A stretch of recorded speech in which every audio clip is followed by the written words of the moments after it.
दोस्तों, गरुड़ पुराण में हमें मनुष्य के जीवन और मरण से संबंधित ऐसे कई रहस्यों के बारे में सुनने को मिलता है जिन्हें जानकर कोई भी व्यक्ति अपने जीवन की गति को सुधार सकता है। मृत्यु के 24 घंटे बाद आत्मा वापस अपने घर क्यों आती है? मरने के बाद आत्मा कितने दिन तक घर में रहती है? दोस्तों, इसमें हम जानने वाले हैं मृत्यु के समय मनुष्य के साथ क्या क्या घटित होता है और वह किस प्रकार यमलोक ले जाया जाता है। इस प्रस्तुति में आज हम जानेंगे मृत्यु के बाद जीव आत्मा कितने दिनों तक घर में रहती है।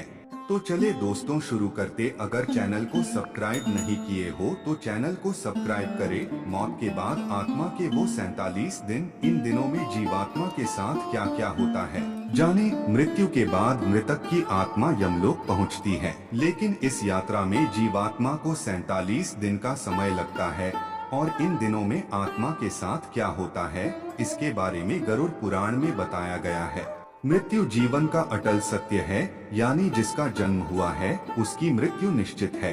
पृथ्वी पर आए हर एक जीव को इस लोक को छोड़कर जाना पड़ता है। भगवान कृष्ण ने भी गीता उपदेश में आत्मा को लेकर कहा है कि शरीर नश्वर होता है और आत्मा अमर होती है, यानी मृत्यु के बाद शरीर भले ही नष्ट हो जाता है लेकिन आत्मा जीवित रहती है। अब प्रश्न यह है कि यदि आत्मा जीवित रहती है तो मृत्यु के बाद आत्मा का क्या होता है। गरुड़ पुराण में भगवान विष्णु के वाहन पक्षीराज गरुड़ पूछते हैं, नारायण, मृत्यु के बाद आत्मा का क्या होता है और आत्मा कितने दिनों के बाद यमलोक पहुंचती है। गरुड़ के सवाल का जवाब देते हुए भगवान विष्णु कहते हैं, मृत्यु के बाद जीवात्मा को यमलोक तक की यात्रा करने में पूरे 47 दिन लग जाते हैं। इन 47 दिनों के दौरान उसे कई तरह की यातनाओं का भी सामना करना पड़ता है।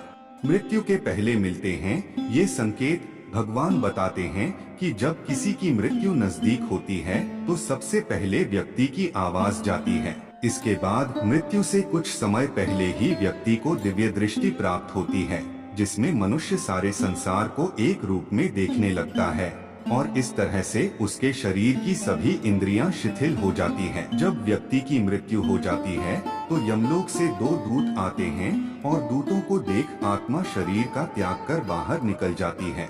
आत्मा के शरीर त्यागने के बाद यमराज के दूत आत्मा के गले में पाश बांध देते हैं और उसे यमलोक ले जाते हैं। मृत्यु के बाद 13वीं और पिंडदान क्यों जरूरी? मृतक व्यक्ति ने यदि अपने जीवन में पाप कर्म किए होंगे तो यमदूत पापी आत्मा को गर्म वायु और अंधेरे रास्ते से यमलोक ले जाते हैं और मार्ग में उसे कई तरह की यातनाएं झेलनी पड़ती हैं। इसके बाद आत्मा को आकाश मार्ग से वापस उसके घर छोड़ दिया जाता है।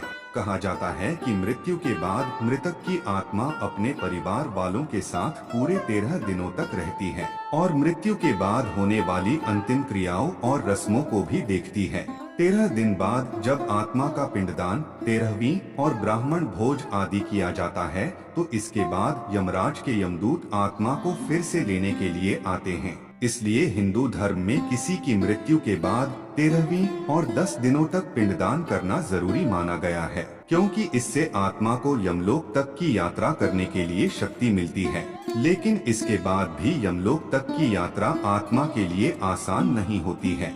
मृत्यु के बाद के वो 47 दिन, जब 13 दिनों के बाद यमदूत आत्मा को यमलोक ले जाने के लिए आते हैं तो आत्मा को सबसे पहले वैतरणी नदी पार करनी पड़ती है। इस नदी को गंगा नदी का ही रौद्र रूप माना जाता है। यह नदी लाल रंग की होती है क्योंकि इसमें आग की लपटें निकलती रहती है। नदी पार करते हुए आत्मा को खतरनाक जीवों का दंश भी झेलना पड़ता है। इन नदी को पार करने में पूरे 47 दिनों का समय लग जाता है। लेकिन यदि व्यक्ति ने अपने जीवन काल में अच्छे कर्म किए हों या गौदान किया हो तो उसे ये यातनाएं नहीं झेलनी पड़ती, क्योंकि उसी गाय की पूंछ पकड़कर आत्मा वैतरणी नदी को पार करती है। वैतरणी नदी को पार करने के बाद जब आत्मा यमलोक पहुंचती है तो यहाँ यमराज उसके कर्मों का लेखा जोखा करते हैं। इस तरह से जीवन काल में किए कर्मों के अनुसार यमराज आत्मा को स्वर्ग या नरक में भेजते हैं। इसलिए व्यक्ति को अपने जीवन में हमेशा अच्छे कर्म करने चाहिए, क्योंकि अच्छे कर्मों का फल न सिर्फ जीवन बल्कि मृत्यु के बाद भी मिलता है।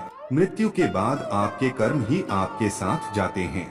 दोस्त आज के लिए इतना ही। वीडियो पसंद आए तो वीडियो को लाइक और शेयर कीजिए और चैनल को सब्सक्राइब कीजिए। हाँ, और वीडियो को अंत तक देखने के लिए आपका बहुत बहुत धन्यवाद।